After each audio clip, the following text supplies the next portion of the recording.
An arid desert, spanned entirely by the cutting wind and howls of falling rocks, is suddenly rumbling with sound as an armored caravan rushes through. Inside one of the vans, 6 people sit down. They are shaking, either because they are unused to the rumbling of the van, or because of something darker. One of the 2 guards inside with them speaks up, noting that they've likely been briefed, but they are not to leave the designated area, and avoid words or actions that might provoke the prisoners. He will only tell them now that they are to exercise strict caution. Seeing that the van is void of talking after this, a woman with a bright look in her eye, Lala, introduces herself to the one next to her, noting that she's come to teach science. Dante Kong introduces himself too, and notes that he's here for science too.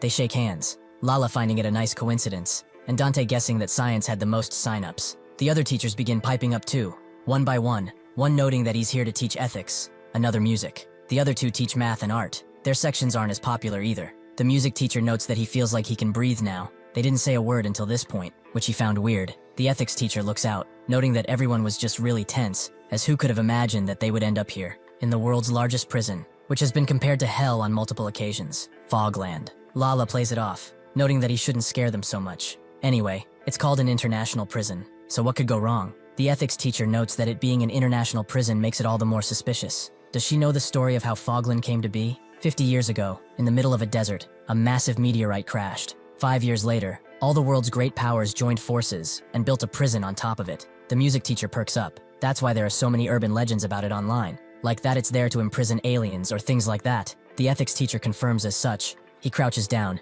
his voice audible enough just for everyone to hear. One scholar even claimed that Fogland opened the gates to hell, so they just might be going to teach monsters. Dante lets out a choked laugh, wondering if educators like them really believe such things. People live in all corners of the world, and everyone has a right to learn, no matter what or who they are. The ethics teacher wonders if he really isn't scared, even if the rumors are false. That's still an international prison they are going in. It houses world-class criminals. Dante denies such a feeling. Those are just people that are lacking education, or so he thinks at least. As the others just kind of look at him, a guard gets a report over a walkie-talkie interrupts them. There are only 5 minutes until they enter Fogland, and, through the barred windows of the van, they all see the entrance to Fogland, a towering mass of steel and justice. The entrance has one banner on top of it, presumably made by the prisoners. The guards tell the teachers that they are not allowed to take photos, and not to take out their belongings until they have turned them in. Dante looks around, thinking that even if he wanted to get some photos, he couldn't because of all this fog. It's to the point where nothing is truly visible. Well, this is Fogland after all. As they look on, a guard explains that they will be escorted to their classrooms after surrendering their belongings. They will be guided to their assigned classrooms, and they should follow instructions for everyone's safety. Dante thinks he's just trying to scare them, and the teachers are split up. Dante remains calm, even if a little shaken by the atmosphere. There is nothing to be afraid of after all. It's just a place where people are living. He is put in his classroom, where he has met with an isolation classroom, completely dividing him from the class. He thinks it's excessive. He beats on the reinforced glass in front of him, and wonders how he's going to teach with this in front of him. Just then, a guard opens the door and notes that the prisoners are about to enter. Until the end of class signal sounds, he is not to leave his seat under any circumstance, or they cannot guarantee his safety. Dante looks on, a little bit horrified of what's to come. The door to the classroom opens, and the guards push the prisoners inside. But these are not just simple men and women. They all look grotesque, out of this world. Dante's heart sinks as his eyes dart from one prisoner to another. But they just have to be human, right? Even then, how is he supposed to teach that guy, who has his neck held up? Or that one, who has no eyes? He suddenly remembers what the ethics teacher said, that they might be going to teach monsters. Dante snaps out of it, as that's just nonsense. He needs to get a grip, as people live here after all. He adjusts himself and picks up the mic in his room. He introduces himself, and thinks that first, he should try an icebreaker. There were probably lots of fun classes like art and music, but science was the most popular from his understanding. Perhaps they are trying to build a rocket and escape? The joke doesn't land at all. In short, he doesn't have the whole squad laughing, except one of them, the hairy one, who seems rather amused. Dante feels like he's about to die from self-induced cringe, but that's fine. Rather than rockets, they will start with an easier, funner topic. Today's lesson is getting closer to nature. In front of all of their desks, they have what is called a sweet potato. This is usually a lesson for elementary students. Most of those with world-class criminal titles are gang members, raised in criminal societies, so this kind of experience will be unfamiliar to them. Naturally, at first it may seem trivial, but with a small cup and water, and a little attention, they will see the sweet potato grow, and then,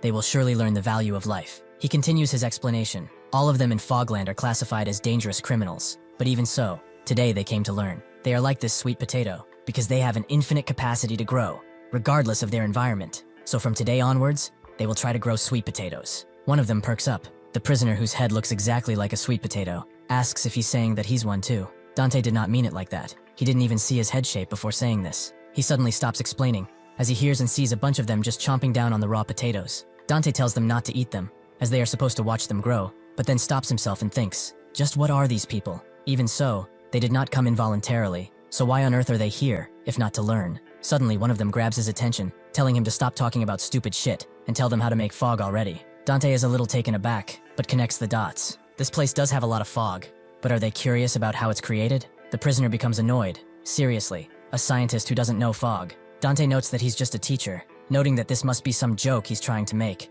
But suddenly, the reinforced glass in front of him shatters into a spiderweb formation. As the prisoner presses his head against it, Dante screams, clearly extremely surprised by what just happened, and reports back to the guards, noting that a prisoner is smashing the glass. That's when he remembers though, wasn't this reinforced glass? Before he can think more on that, the guards burst through the door, rifles in hand, and they tell Dante only one thing, get down. With that, they open fire all at once on the prisoners, pumping them full with lead, as Dante cowers behind the glass. Seeing the bullets being fired constantly, he bangs on his door, demanding that they stop, but a guard tells him to hold position until everyone is executed. Dante's breath has become ragged. He asks if they are really going to kill all those people, but they can't. No matter what they did, they can't just take their lives. He shuts up as the prisoner without eyes simply grabs one of the guards, holding him with only one hand, before crushing his skull through his reinforced helmet. Viscera flies around as the prisoners, who are more akin to beasts, rip through the guards, with no value for the lives they are taking. They don't care after all. Dante begins to hyperventilate.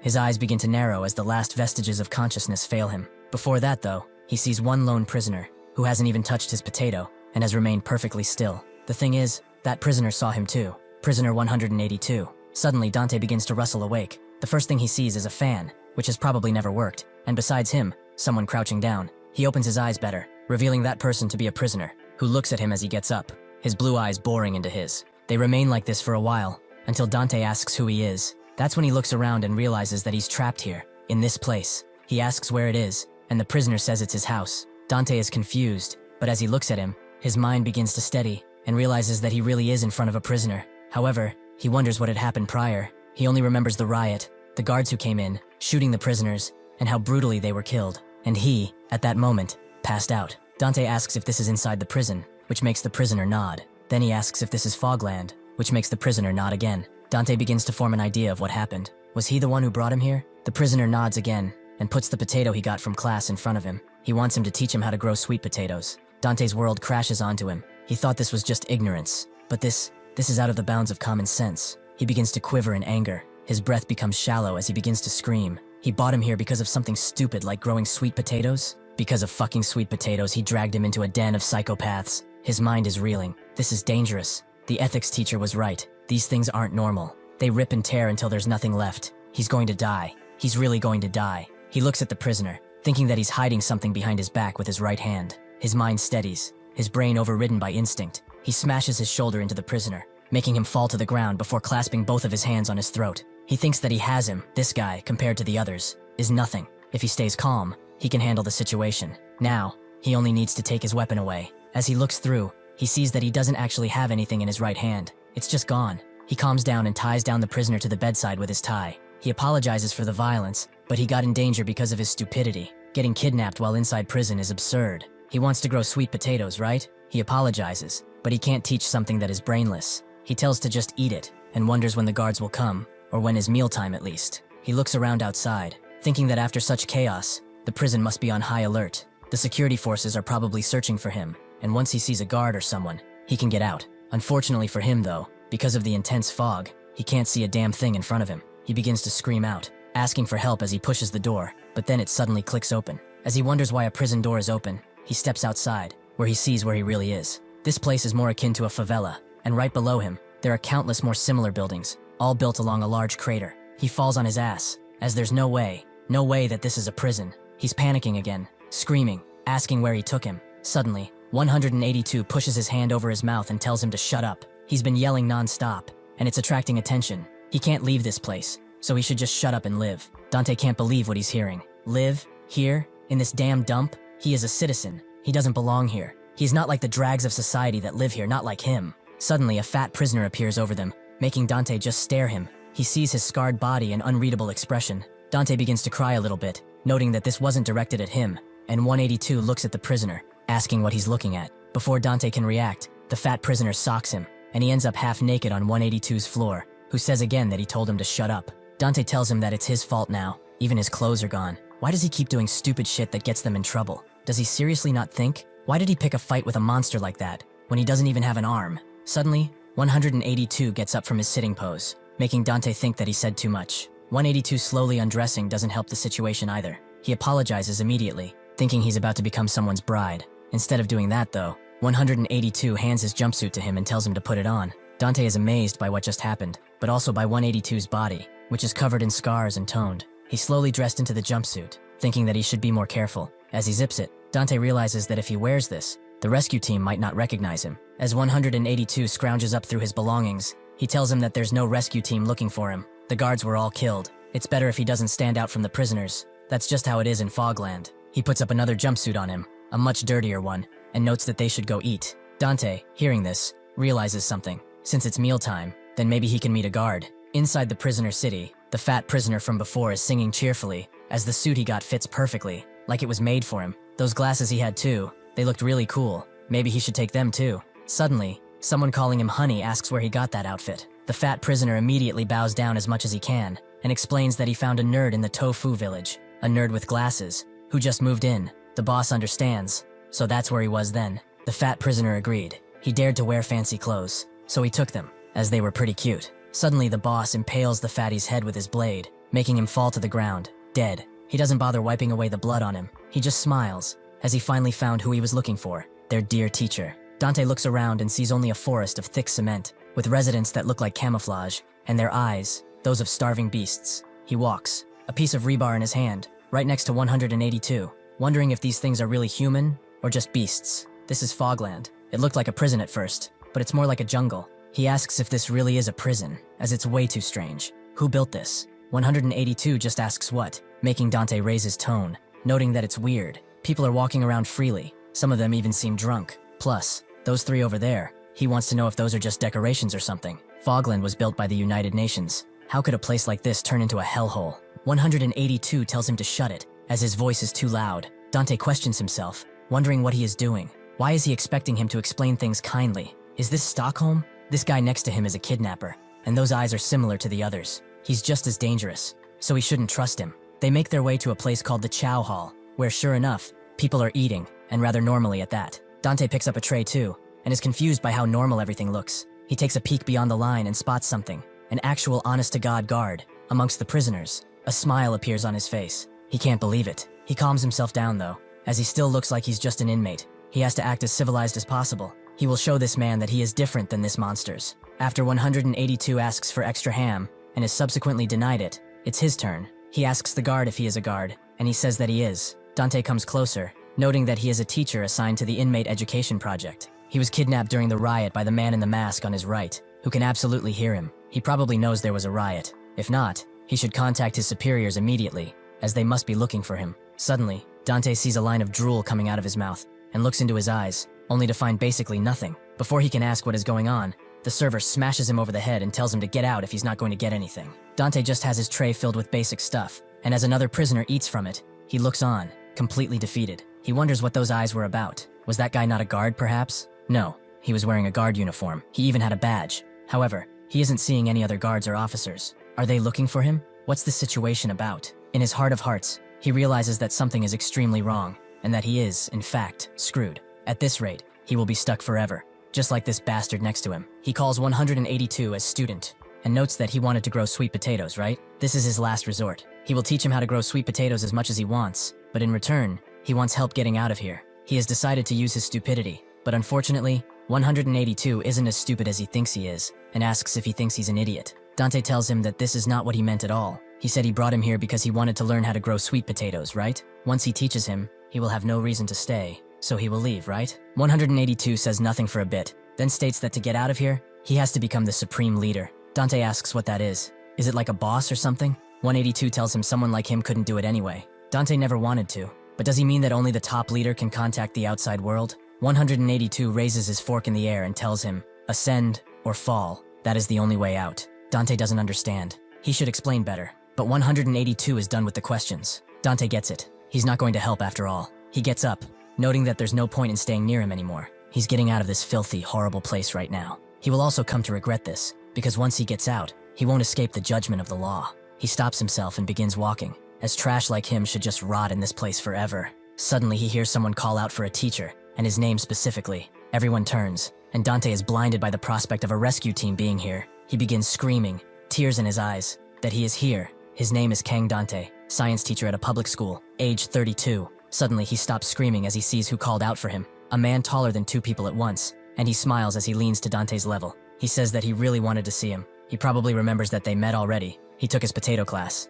Dante unknowingly takes a step back, agreeing. He could never forget after all. That was the first time he'd seen someone that huge. The servers and other prisoners begin to shake and breathe slowly, as that is one of the 6 shoulders of Cell 0, the tower. At that moment, Dante remembers how this man killed the security guards. He used another prisoner as a shield and spouted something about them being rude, since they are using guns. At that moment, he reached into his wide maw and pulled out a blade, an unbelievable act. With that, he began dancing through the guards, their screams being his tune. Dante falls to his knees, completely defeated, and asks why he's looking for him. Tower rustles through his pockets and notes that they have to continue the class. Oh, he's also not interested in sweet potatoes anymore. They should move on to the more advanced stuff, like making fog. The moment the others see the fog, they stare at it like it's their salvation, and it's apparently pretty, huge at that. Dante remembers that the guy who almost went through the glass asked him how to make fog too. So this is fog, this blue, writhing lump? He asks what this is, which makes Tower confused. He really truly doesn't know? He clenches his fist as there's no way. He's a science teacher. How could he not know? Were teachers not supposed to know anything about everything? Dante tells him that he's never seen stuff like this in the outside world. Tower is getting annoyed. They took classes for this, for the fog. The 6 shoulders gathered just for his class to take him back. Tower just grabs him, as it doesn't matter if he doesn't know. They will learn from now on, right? Seeing the blue pulsating thing coming closer to his face makes Dante frightened. The moment it begins to dissolve against his teeth, when the others salivate at the corner of their mouths, he throws himself off, as he doesn't want any. The moment the fog drops to the ground, everyone who is watching rushes in to grab it, and under Dante's confused eyes, they begin brawling. Tower isn't mad, he just laughs because, as he can see, everyone wants fog. In this place, it's akin to gold, and also a blessing of the gods. An elderly man has eaten the fog, but even as the others shove him, he stands tall. Even as they bite him and tear his flesh asunder with their teeth, he was smiling. The tower can't believe these dirty tofu village people though, getting all excited over a piece of fog. That old man will live in heaven today at least. Or perhaps, he will gain an incredible talent if there is more fog to be had. As he asks if he's interested, Dante feels the fog that was scraped on his teeth, and he begins to shake violently, before spilling everything he can out of his stomach. He asks himself why he even came here. Why would he even come to such a terrible place? Is he dumb? He sheepishly asks Tower to let him go home before screaming that he doesn't want to come. He can't make this shit. He's never seen anything like this before. He's not a damn scientist, he's a teacher. The Tower tells him to stop lying. He saw it in a drama. He saw a teacher making and selling good medicine. Dante tells him that the person was a chemistry professor. They are completely and entirely different. He doesn't even have a doctorate. He's just a damn high school teacher. Silence falls in the mess hall the moment he says this, broken only by Tower, who asks if he is incompetent. He was the first one to find the teacher. He thought he had won. He thought he could become the supreme leader. He begins to pull out the blade from his stomach, and Dante freezes, and Tower lunges at him, noting that he has no use for useless bastards. As he hears this, memories of his father come rushing through. He called him worthless too, for getting a teaching certificate. He didn't want him teaching children, as nobody in their family has ever missed a PhD. He was a stain on the family name, a creature who hadn't passed a single paper in 6 years. His mother concurred that what he was doing was running away, instead of trying to try preparing for another thesis. His brother told them to stop it, as there's nothing wrong with being a teacher after all.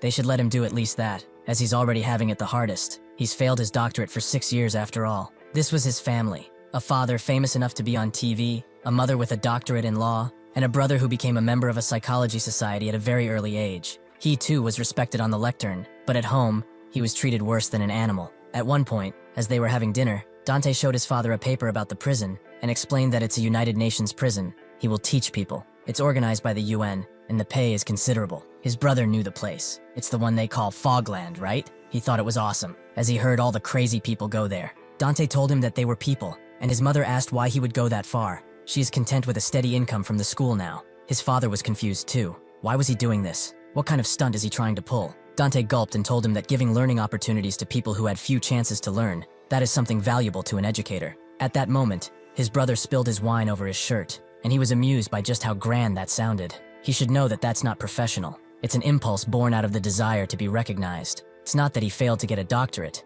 but that he's pretending to have chosen a different path, pretending like he's on a mission for good. That's why he acts like he's equal to them. He's trying to justify incompetence with eccentric acts, right? Dante asked why he judged other people's thoughts as his own, but his brother noted that he was just worried. As this is reckless, doing such a thing, out of a mere inferiority complex, it's only proof of stupidity. Now he thinks his brother is right. He was a fool. That was an incredibly dumb idea. Now he will die, surrounded by monsters in this filthy and ugly place. It seems that the one who was an idiot was always him after all. Suddenly though, 182 loses his hood and throws a fork so hard at Tower's arm that it goes through his arm and embeds itself in a nearby wall. Naturally, Tower drops his blade and screams violently at his broken arm. He turns around, demanding to know the bastard who dared to bring in a gun. At that moment though, 182 rushes in, grabbing a tuft of his hair and under everyone's vision, preparing a deadly strike. Suddenly, his knee connects with Tower's spine, not just cracking it, but shattering it altogether. As Tower begins to fall, everyone is left speechless, and he sees a Tower as he shatters the ground with his body.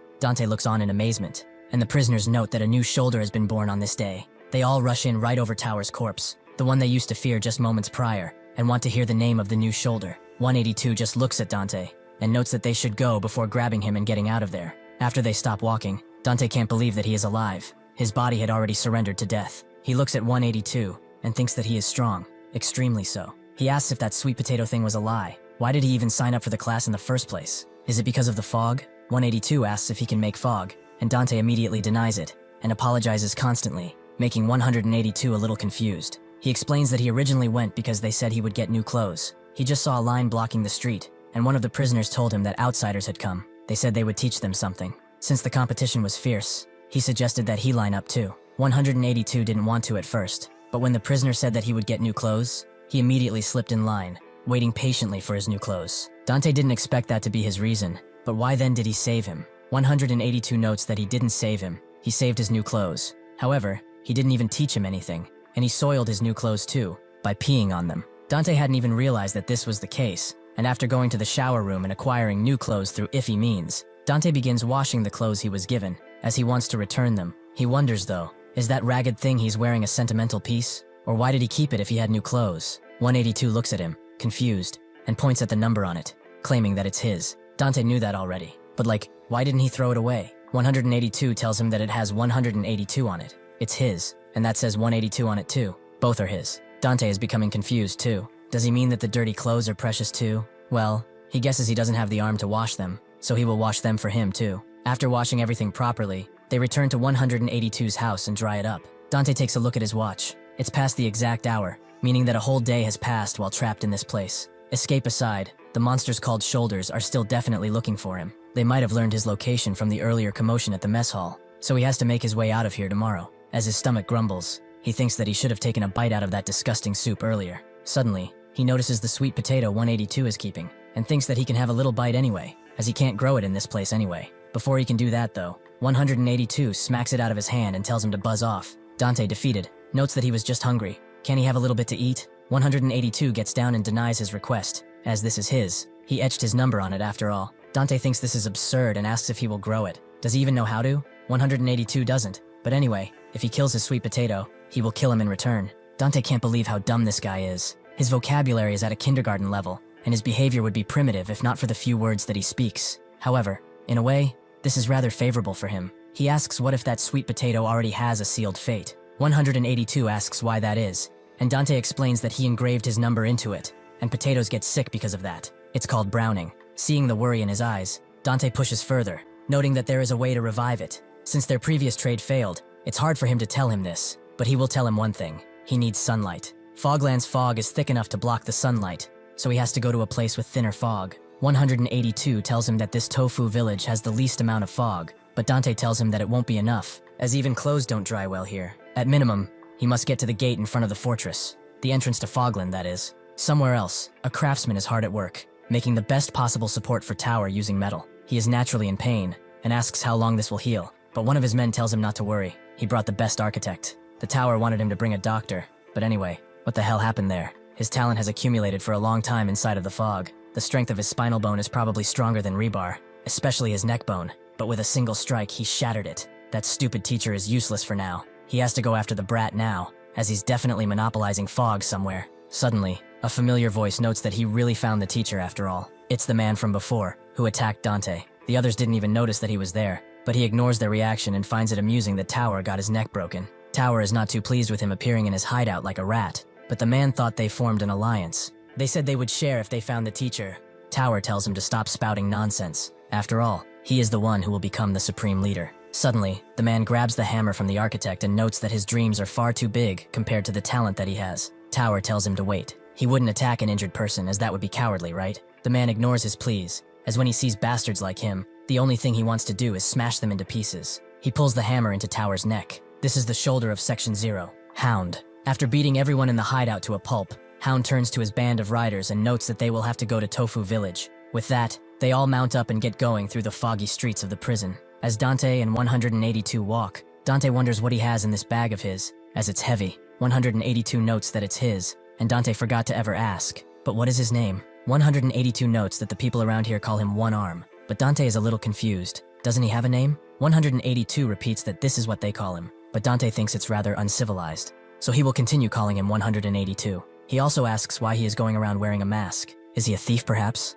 How did he end up in Fogland anyway? 182 tells him that he was always here, but Dante doesn't understand. What's that supposed to mean? 182 is tired of his questions. He's a teacher, so why is he the one asking? Dante tells him he's also human, but 182 is not done, as he also talks too much, and his voice is too loud. With that, they walk in silence for a while, until Dante falls on his ass, and notes that they should rest a bit. He's hungry, and he has no energy either. He wonders how much further to the entrance. They've been walking for 2 hours already, but they keep seeing the same path, over and over again. 182 tells him that he doesn't know the way, making Dante angry. Why is he only saying that now? Have they just been walking for 2 hours for nothing? This is crazy. He slumps on his back, as he can't go on. Either he will carry him on his back, or get him something to eat, if he wants to save that sweet potato. Suddenly, 182 falls on his face, and Dante gets up swiftly to check on him, and sees that he's completely dehydrated. He tries to wake him up, scared that something dangerous might have happened to him, but he's more afraid of the fact that he will be left alone in this place. He begins to shake 182 violently,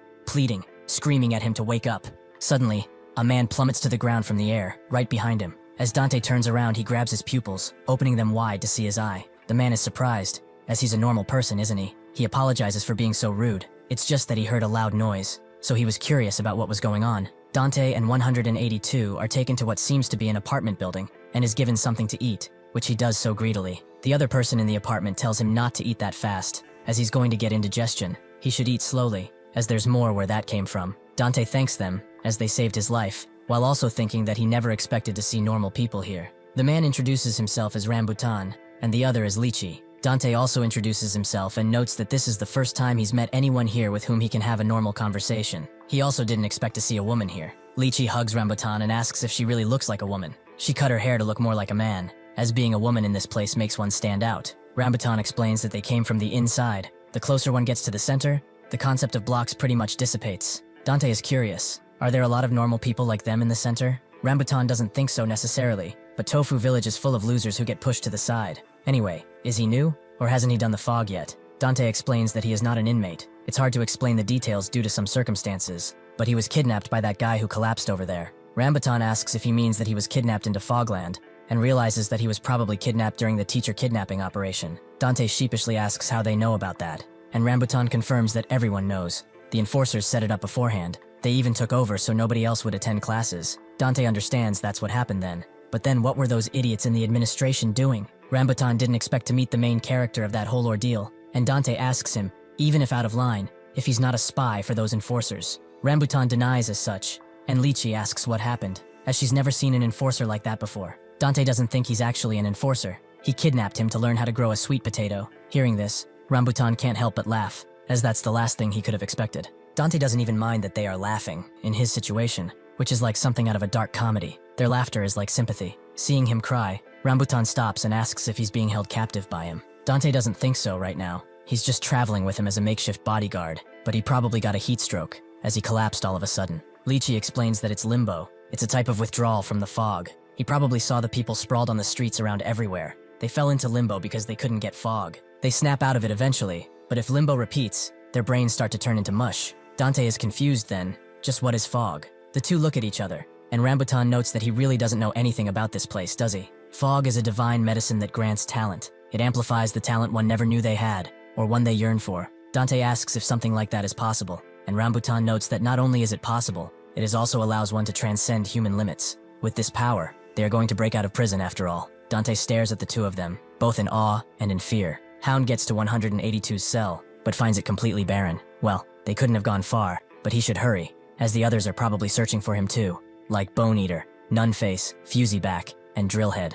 Rambutan and Lychee ask Dante if he will come with them, which he agrees to at first but then stops. While he appreciates the offer, as a civilian, meeting guards or the operating bureau should come first. If he gets clumsily involved with prisoners and escapes, he will really be charged, and that is if they succeed. If they don't, he won't have to worry about it anymore. Rambutan tells it how it is. He will never see the operating bureau or anyone else here, as nobody wants to try and enter Fogland. That's due to fog addiction. Step in wrong, and he will be unable to live without the fog. That goes for him too. Dante is confused, as he never used fog, and doesn't plan to. Rambutan notes that it's not about what he wants. He's been here what, 2, 3 days? Has he ever thought about the dense fog here? That fog itself is particles of fog, the thing he's been trying to hide from. Fog is the God-given gift that grants talent. To manifest that talent, countless fog particles are needed. To become addicted, though, the particles alone are enough. The fog slowly seeps into his lungs, and he will constantly crave more fog. If he can't obtain it, he will eventually fall into limbo. Dante wonders if he's already addicted, if he's already screwed.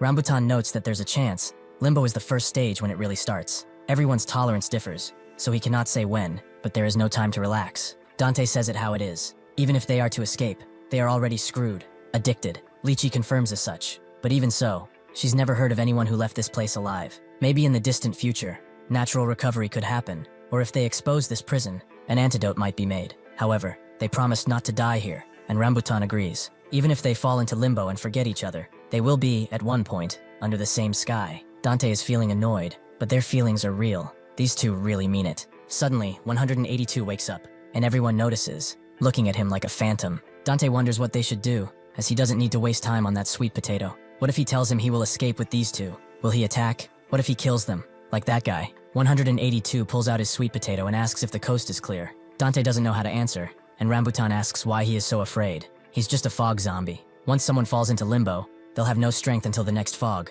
so he will win. Dante feels relieved to hear that. He was worried they might get hurt. Rambutan tells him not to worry, and raises his leg in the air. If he has a problem though, shouldn't they kill him now? They all look at each other, but Dante tells him to hold on, as there's no need to kill him. He crouches down to his level, and notes that he's leaving. He has no intention of living here, so they should each go their own way. 182 asks about the sweet potato, so Dante grabs it and puts it in a cup with some water before handing it to him. If he does it like this, the sweet potato will grow on its own. Naturally, it will need sunlight, so he should go and show it to it. 182 notes that he doesn't know the way, but Dante doesn't care. He tells Rambutan to chase this guy away, as he will go with them, whether they will get gunned down or arrested. He just wants to get out of here. With that, 182 is thrown out with the cup and sweet potato. He looks at it for a long time, and remembers when someone from his childhood, who asked if he knew what a puppy is, or a cat. They are animals, like crows, but with fluffy fur, and they are very cute. If a person raises one, it understands words and follows commands. She fluffed his hair and noted that she wanted to raise one too,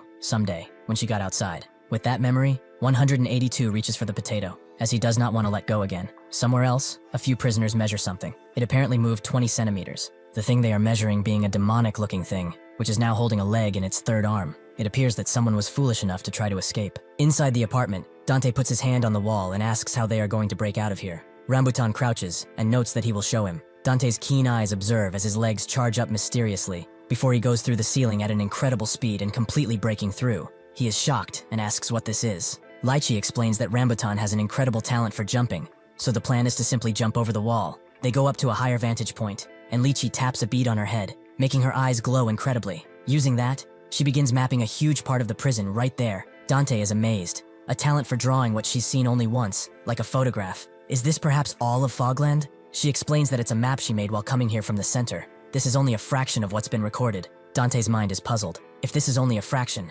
just how big is this hellhole? Lychee continues, noting that since Tofu Village is not that big, they probably came a long way. They might reach the edge soon. Dante grabs the pencil and notes that she did not draw this. The 4 vagrants that are on this side. Lychee grabs her pencil back and asks why she's supposed to do that, but Dante just wanted her to mark potential threats. He's guessing this red one is the same, but what is it? The two give each other knowing looks, and Rambutan notes that they will be getting out of here soon, so it doesn't matter. He asks Lychee to give him directions, and after she does, he grabs both of them and dashes away. In a dark corner, a few people are suffering together, without fog and without food. Suddenly, someone comes and asks if they've got any fog. making them all look up and wonder who this idiot is. 182 asks them again, and they wonder if they look like they have any. 182 then asks them to empty their pockets, causing one of the larger men to smack him across the face, demanding to know what the hell he is talking about. They are starving to death, and he dares to ask for shit. One of them, a skinnier one, suggests that they eat him. They say that one can get fog from human flesh. Those bone eaters eat people for fog, after all. The others don't know what to say, even if they are hungry. Doing something like this is a little much. Lunch is almost here anyway. He points his spoon at 182 and wonders where they should begin eating. Maybe they should drain his blood first and drink that. As he thinks, Hound slaps him the hell out of the way, straight into someone else. The slap was so hard that the hungry guy's eardrums got pushed out. Slowly and surely they realize that the man in front of them is Hound, so they all begin to run away, as they do not want trouble with someone of his stature. Hound crouches down to 182 and notes that he finally found him, a visible smile on his face. On the day of the teacher kidnapping incident, as the other prisoners were fighting, Hound broke through the glass that was keeping Dante saved and grabbed him. He began to run away, thinking that he had won. Those stupid bastards were too busy to even notice that he had nabbed the teacher. Also, he had a score to settle with that tower bastard, who dared to use his crew member as a meat shield. He had forgotten the alliance they made, but punishment will be swift. Suddenly though, he noticed that someone was actually following him. He turned around and asked which crew he was from. Judging by the look he had, he guessed either Eater or Drillhead. He then noticed the potato in his hand, and 182 himself asked if he is also wanting to grow sweet potatoes. Hound asked what the hell he was talking about, so 182 suggested they should ask the teacher. Hound naturally got mad. He was already in a bad mood because of what happened to his men. As he clenched his fist, he suddenly dashed incredibly toward 182 and prepared to take his head off with one single punch. Before that could land though, 182 simply got out of the way and clenched two fingers in the hand he was holding the potato with, before hitting Hound squarely in the body. The strike aimed for his organs, and it seemed to have hit well, as Hound was reeling on the ground, unable to do anything as 182 grabbed the teacher. Hound grabs his head and asks about the teacher. Did he treat him well? Hound grabs the mask he was wearing off, and reveals that 182 is still in limbo. How pathetic. He asks again if he has any fog, and Hound brings him back to his hideout. The one who died in the teacher kidnapping was his second in command, D. Which they had a memorial for, and offered drinks every time. Right next to that, a bunch of his men are breaking each finger on 182's hand, but he doesn't seem to be reacting or saying anything. They ask if he wants to use his toes as a spoon from now on. If not, he should tell them where that damn teacher is. 182 repeats what he said previously. If they give him some fog, he will speak. One of the torturers wonders how long he can keep this facade of not caring, and tells his friend to break another one. Unfortunately, he already broke all 5, so they have to move on to his toes. The new second in command of Hound, Slick, wonders if that bastard won't just get accustomed to the pain at this point. They really should just give him one fog, as this is a waste of their time. Hound denies that idea, and tells him to never give this bastard any fog. Slick wonders what's so scary about him. There's no way such a skinny runt is scary. Hound asks if he really sees just a scrawny kid. He should look at the depth of his muscles. His body is trained to the absolute extreme. His body fat is probably under 5% at this point. One of his men who is training notes that he's perfectly cut. It's admirable, if anything. Slick believes that it doesn't do him any good.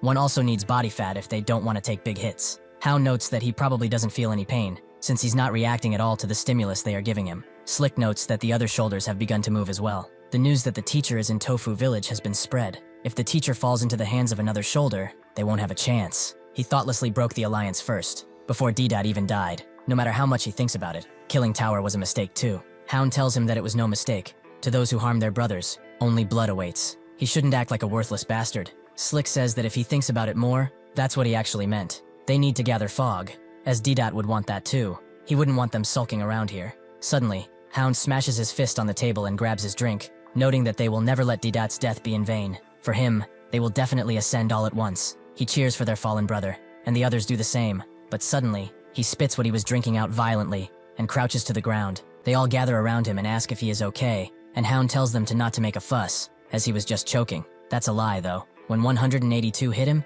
he precisely aimed for his ribs and stabbed. He's sure that he hit his damn liver. He throws the crushed up can at his head, and notes that he may fool other people, but not him. What he did back then wasn't luck, but technique, especially in Fogland, where people only trust power from fog and pick fights. That was Krav Maga, wasn't it? And the shoes he's wearing, steel-fitted. Was he perhaps a soldier? Eventually, Dante and the others arrive at a gate, and his eyes light up upon seeing it, thinking that this really is the exit. Suddenly though, Rambutan grabs him and tells him to wait a moment, as that thing is being guarded by a watchtower. Dante wonders if there really is someone in that watchtower, but Rambutan says they can't say for certain. Dante notes that if there's someone, maybe he could go alone, but Lychee wonders what he's going to do all alone. Knock on the door maybe? Suddenly, a head appears out of the ground, and notes that they will shoot him. They will start shooting the moment they get close to the door. Lychee understands, but then they all realize that he wasn't supposed to be here. Dante asks what this is. Is this a sentient sweet potato? When the drillhead gets mad again about being called a sweet potato, Dante remembers that he was actually in his class when the incident happened. Rambutan gets in the middle of the two, as he knows that this person is a shoulder. Dante is finding it hard to believe, especially since he has such a shapely head. Suddenly, people wearing warning cones appear and put them on the ground on each side, surrounding them. Drillhead dashes from below, introduces himself as the man closest to be the supreme leader. He goes to grab Dante as he needs his knowledge, but that's when Rambutan kicks him squarely in the face, as the teacher is coming with them. Before falling, Drillhead is caught by his men, and as he grabs his face, he asks what he is. Rambutan tells him not to interfere, as he found this person first. Drill can't believe it. He rolled in here like a mangy mutt, and he doesn't even know how to be afraid. He suddenly balances himself like a ballerina and begins to spin around, the air around him shifting. Dante sees that he's basically doing ballet, but suddenly Drillhead begins to rotate himself in the ground and approaches them swiftly. He appears right behind Dante, giving him no time to react, but before he can do anything, Rambutan smashes his foot, just as Drillhead escapes. As he drills even more holes, he calls him too slow, and Rambutan still tries to get him, as Dante cowers in fear. Eventually, Drillhead finds an opening and shoves his pointy head straight into Rambutan's back, sending him flying into a wall. Seeing her lover hurt, Lychee screams out with a womanly voice, and the others immediately react. Drillhead reacts too, and one of them takes her jumpsuit off, revealing that she is indeed a woman. As more and more grab her, Dante feels a deep feeling, fear, shame, because this is happening because of him. But suddenly, he feels anger too. He picks up a rock and throws it at one of the men who grabbed Lychee, straight in his head. They are all surprised, including Lychee, but he doesn't stop there. He unleashes a barrage of rocks, hitting even Lychee at one point, who manages to grab his hand before he can throw another and tells him to stop. As Dante comes to, they both run away, and Drillhead notes that the woman is pretty, but as he does this, he looks at Rambutan, gauging his reaction. Suddenly, they both dash in the direction of the two who are running. Unfortunately for Dante, Rambutan grabs Lychee, as Drillhead grabs him and disappears into the ground with him, sealing his fate. Back in his hideout, Hound asks if he's a soldier or special forces. He too used to be the kind of bastard who fought in real battles. Before coming to Fogland, that is. He gets up and tells Slick to beat that guy within an inch of his life. He wants to see how long he can last without any fog. With that, he disappears, and Slick feels annoyed, and one of them asks if he will do it. If not, maybe they should do it together. Slick tells him to stop talking, and notes that Hound has no qualities to be a leader. He's an irresponsible bastard. Should be Hound? The one who will become the supreme leader, he means. If there is lots of fog, anyone can get a chance. For example, Inko is good at drawing. In a way, he also has the qualities to become the supreme leader. Even Bulk, even if he's not smart, he has the potential. Bulk asks about him, and Slick notes that he's felt his IQ rising as of late. A little bit every morning when he wakes up, he realizes how stupid Hound is. Trying to become someone through the logic of strength is getting old now. This is the age of the brain, in this world. That is the power that is needed. Bulk asks what he's going to do. Slick notes that first, he will find out where the teacher is, and he will not share it with Hound. The rest of them will have to decide by themselves who to follow. He stoops over to 182 and asks if he wants this that much. He shows him a bead of fog, noting that he will give it to him. At the same time, Dante lands in the gutters with Drillhead, who looks at him with a rather happy smile on his face. He welcomes him. He is now in his underground kingdom. Slick pops the bead of fog in his mouth, noting that in return for this, he will come under his command and share information about the teacher afterward. He dangles the bead on his tongue, noting that he should think it over, as he doesn't give the same chances twice. As he swallows it though, 182 instantly appears at his throat and rips it apart as he grabs the fog from his still swallowing throat. The others barely process this as it happens, and only realize after Slick slumps back, his throat completely gone. They go over to him, trying to see if he's still breathing, but then they begin hearing crack after crack, as 182 dresses his fingers back into position. He looks at them, his eyes glowing like a true demon from below. Down below, Dante wonders if Rambutan and Lychee escaped. They probably did. By now they must have left him behind. Well, they had no other reason to wait for him, so he understands. Whatever, he's cooked anyway. Drillhead looks at him with a happy grin, and asks if he can really make fog. The Tofu Village guys were saying so. The teacher whipped up fog in an instant, and he ate the fog before breaking Tower's neck. Dante wonders how a rumor like that even appeared, and Drillhead asks if it's true. Dante would like to deny it, but seeing what happened the last time he was found useless, he decides to say that it is indeed true. He quickly made a huge fog and swallowed it. The tower fell to his legs like a puppet. Drillhead tells him to stop lying. He is not as dumb as the other bastard. He doesn't believe in the ridiculous superstition that the science teacher can make fog. He's someone who doesn't believe in stupid stuff like that. Dante doesn't know about superstition. If nobody knows how to make fog, then it shouldn't exist in the first place. Drillhead tells him that fog wasn't made by man. One day, suddenly, it just fell from the sky. Dante remembers the story of the meteorite striking this desert. Is that perhaps the source of the fog? The thing that is powering these beasts? Drillhead notes that with 50 years already passing, there are rumors going around that there's not much fog left. Soon, Judgment Day will be upon them. Dante understands now. It's all limited resource then. Drillhead confirms as such. With the little fog left, the prisoners are struggling, but the fog just cycles around. He orders his men to bring him something, which is a dead, naked guy. Drillhead explains that it's someone who died after taking fog, and he was wondering, can he separate the fog from his blood? Scientifically, of course. Dante is shocked, and asks what he's talking about, so Drillhead explains it better. He's referring to that 3 days ManhwaCapped device thing that spins around. Dante asks if he's talking about a centrifuge, and Drillhead agrees, and notes that people who took a lot of fog have it in their blood, in deep amounts. Dante asks if he just wants him to squeeze out a damn corpse. If it's fog concentration, wouldn't it be better to open his nostrils and breathe in? The fog mist is everywhere after all. Drillhead grabs him by the throat and tells him to stop spouting shit. If that were enough, they wouldn't need the fog. One simply cannot gather air. He has to scrape it together and compress it. Dante suddenly connects the phenomenon to the rising sun. Mist, he realizes, is merely water vapor that has reached its dew point. Since it's fundamentally H2O, it can be harvested through condensation under the right thermal conditions. He explains to Drillhead that with the right equipment, they can trigger this phase change to extract both water and the fog he so desperately wants. Eventually, Hound comes back, noting that they should have breakfast, but he finds his entire hideout in ruin and all of his men dead. His eyes become bloodshot immediately, and he screams out in pure anger and anguish. At Chow Hall, 182 walks in, his hand extremely inflamed because of the broken bones. He moves through everyone and asks for one thing, water. This server tells him to line up, and the others tell him to line up too, as these are the rules. Suddenly, 182 smashes his broken hand into the service station and asks for water again. He is given said water, and he pulls the potato inside of the cup along with it. He sits there, waiting, staring at it. Meanwhile, Dante actually succeeds in gathering fog water from a piece of cloth. He celebrates, thinking that he is a genius.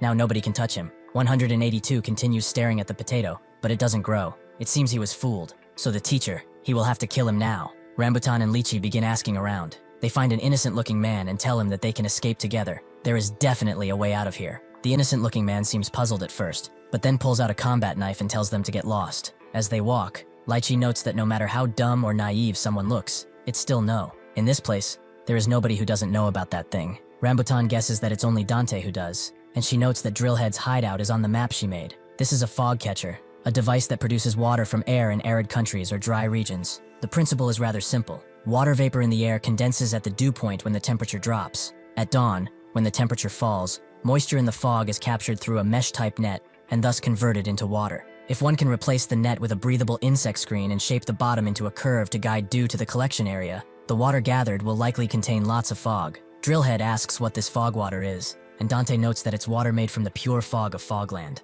Drillhead dips his fingers in and tastes it. The moment he does, his eyes widen, as this is fog. They all begin to dance around, as they realize that they have obtained infinite fog, and throw Dante high in the air, praising him as the teacher. After this, Dante is then dressed appropriately, with a makeshift suit and tie. Drillhead notes that he may be a suit guy by nature, but he looks rather different. Does he like the refit? Dante notes that it's made nicely, like a dress shirt, and Drillhead promises that starting today, nobody will lay a finger on him, as clothes tailored this finely are not just for anyone. He welcomes him to their organization, and promises to treat him with the highest respect. Dante remembers what he said, that he was the closest to the Supreme Leader, and also remembers what 182 said, that to get out of here, he has to become the Supreme Leader. He thinks that through this guy, he can perhaps contact the administration. Drillhead notes that they will hold a grand fog festival today. Thanks to him, they no longer need to conserve it, so they're going to use every bit of fog gathered for his ascension. Dante doesn't react and wonders what that is. Drillhead's men sing and dance around the copious amounts of fog they have gathered, until Drillhead notes that it's enough. Dante is surprised by the amount of fog. Are they about to throw a massive trip party, or what? Drillhead notes that he is the king of the underground, and their king. This is the moment their efforts are finally bearing fruit. With the fog they have saved for so long, he will challenge ascension today. All of his men cheer him on, wanting to see him ascend and finish this. Drillhead looks back at Dante and tells him to watch closely. Watch the true birth of a king. He begins to gorge on the fog, under everyone's gaze. His men continue their ministrations, telling him to ascend and ascend, and he continues eating until there are only a few pieces of fog left, and his belly swells uncontrollably. Seeing nothing happening, Drillhead thinks that today is not the day either. He has consumed tons of fog in his life, but even so, one of his men notes that his talent is so fast that it cannot keep up with his body, so they will keep trying. Suddenly though, they all point and see that his head has grown exponentially. They all begin to cheer again, thinking that he finally ascended, and Drillhead too can feel the universe. He is in the place where all the fog came from. He can see all the truths of the world. As he begins to swell in other places, He says that all of them live in a pale blue hell. Suddenly, he simply bursts open, his vessel not being able to hold in all the fog. The men cheer, as this is a fall, and 182's words ring in Dante's head. Either you ascend, or you fall. He watches on, a face of pure shock as the others cheer. After he fell, a rain of fog is pouring down. This is what he meant by festival, the act of his people eating out of him. Dante can only watch as they eat, and as they begin bursting, proving once and for all that he is in an entirely different world, the world of Fogland. Thank you for watching. See you next time.